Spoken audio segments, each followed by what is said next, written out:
Welcome everyone back to weekly weather updates, and this evening we'll have a look at the latest GFS, GM, ECMWF, and then we'll have a look at the GFS ensembles, and then some precipitation charts and the live radars. We've again had a few showers around, and we'll probably have some showers around again tomorrow. Now, do remember, if you enjoy my videos, make sure you like and subscribe, and do remember to follow me on Twitter as well, links in the description. So first we're going to look at the latest GFS, and it's coming increasingly likely, as pointed out in the video yesterday, that we could be seeing some hotter and drier conditions from the middle of July onwards. In about a week or so time, things could start to trend hotter in the south and generally a lot drier for the whole of the country.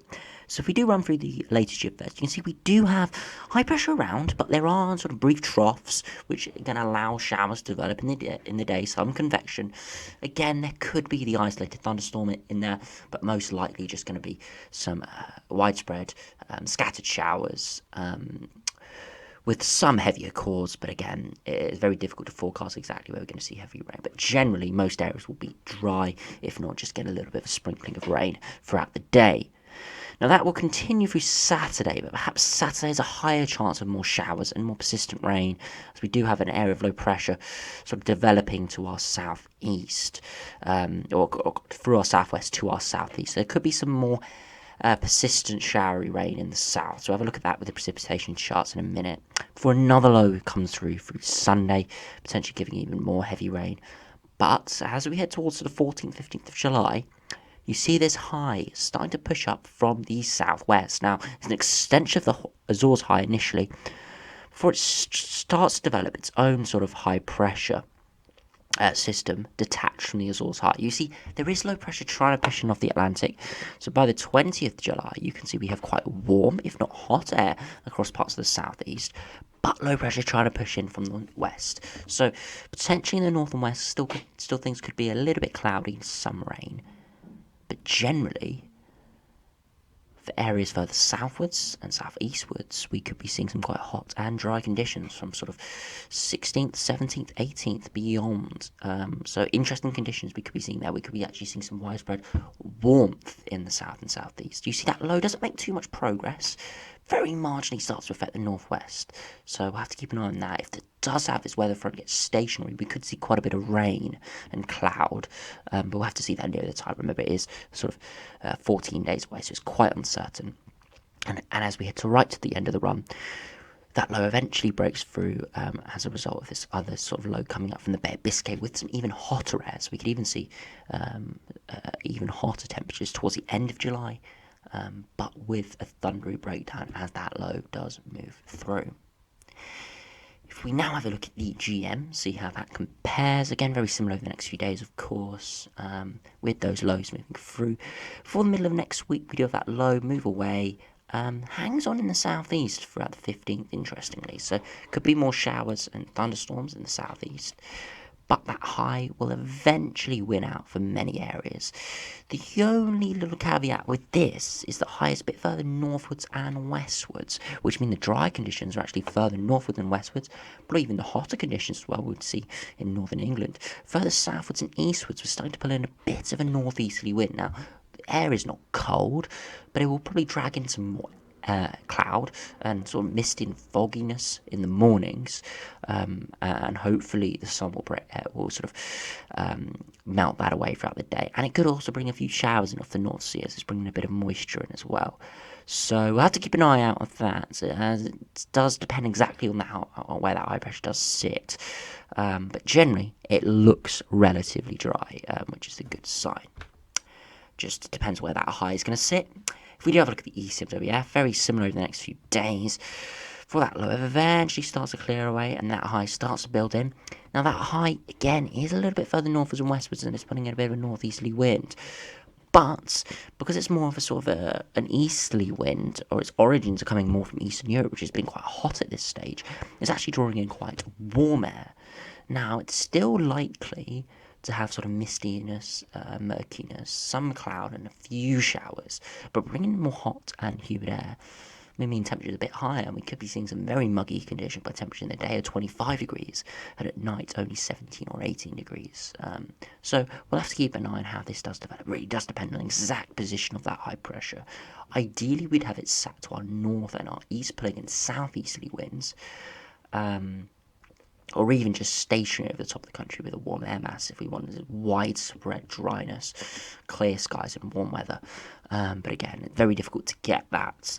So these are generally dry solutions, and we'll have to just keep an eye on exactly what those the surface wind directions are going to be.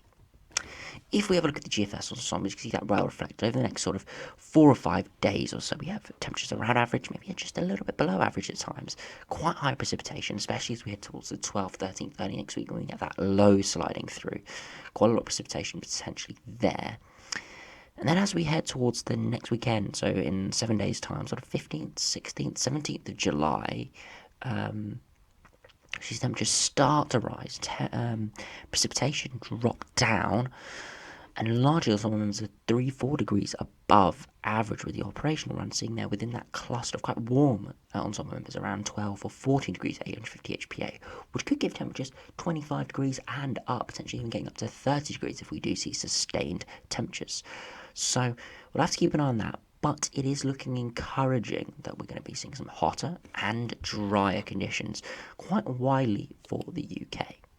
If we do have a look at the 2 meter temperatures over the next sort of week or so, temperature's going to be around 20 degrees, maybe a little bit warmer where we do see some drier conditions and more sunshine, a little bit cooler where we do have showers. For example, on Saturday we do look like we're going to have some more showers around, so we could be seeing some cooler temperatures in the day, but it really does depend. One summer is going 24 degrees, the operational one's only going 15 degrees. So we'll have a look at the precipitation charts in a minute. But beyond that, as we head into the longer term, temperatures look generally around 24, 25 degrees, if not a little bit warmer. And again, ensemble members don't quite get the exact position right. They are low resolution, so sometimes we can see hotter temperatures than the ensembles do show. So looking very encouraging. If we do have a look at the UK Met Office precipitation charts, we'll just run through this over the next sort of 120 hours just to show what the precipitation charts are. It is generally showery, so it's very difficult to forecast, but we'll give it a shot, really looking at these models. You can see this afternoon we did see a rash of showers in the central areas and eastern areas, and those are starting to die out tonight and at the moment, so I'll show you the radar in a minute. As we head through Friday, we've got some persistent rain trying to come in from the southwest, but not really make too much inroads, and we've got some quite heavy showers breaking out in the east, perhaps with some instability, so keep an eye on that. Potentially a few isolated thunderstorms in there, but most likely just some heavy showers. That more persistent rain tries to push in from the southwest, eventually starts to make progress along the south coast through Saturday, and this is where we could see those lower temperatures and more rain. But it does look like it clears by around lunchtime with widespread heavy showers, especially further northwards. I'm assuming further southwards we've got more cloud around from that low pressure system. That means convection's not going to be firing off as much, so we're going to not see as many showers, and they're not going to be too heavy. But Saturday afternoon could be some very heavy and thundery showers in the north. And then through Saturday night, things turning a bit drier.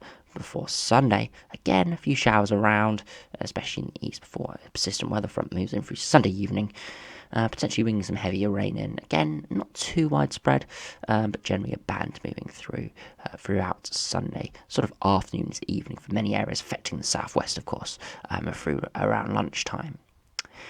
And then as we head through Monday, again, more quite heavy showers around through the afternoon, clearing away with that low pressure system as the high pressure tries to start building to the west. You can see in the west things are quite dry. For the east, we've still got low pressure influence, though things are a little bit more unsettled, probably cloud and rain. And where we do see some breaks in the cloud with some sunshine, some heavy convective showers. So it's looking like a lot of sunshine and showers over the next sort of 5 days or so. So it can be very difficult to predict, and I'd advise if you are planning to do anything, make sure you look at the live radar, as that's the best indication for if you're going to see any showers. They do look very slow moving, so if showers do develop 20 miles away, it might take quite a long time actually to get to you. So just have to keep an eye on the radar really with this sort of scenario. If we do have a look at the live radar, you can see we do have some isolated showers around at the moment, quite widely. Across the whole country we've had a few showers. And if we do run it back to around 6:55. You can see there were more showers around, and there were for even more showers an hour or two earlier, but they all start to die out. You see there are some isolated heavier sort of cells in there, no lightning, but just some heavier rain. Very slow moving, so if you are stuck below one of these cores of the showers, there is the potential of seeing some decent rainfall totals in an hour or so, maybe 50 to 30 millimeters, perhaps 15 to 30 millimeters. So yeah, we'll be very unlucky though, as it's really isolated over one sort of small town or so. So we'll just have to keep an eye on the radar if you are planning anything. And it's very unlikely if you do end up under one of these cores, but many areas will just see perhaps some light rain here or there, or maybe even nothing at all. It could be very similar over the next few days, perhaps, especially in the east, more enhanced precipitation over the next few days with some more widespread showers. But again, just need to keep an eye on the radar. So anyway, thanks for watching. Hope you enjoyed. Subscribe if you're new, and I'll see you again for another video soon.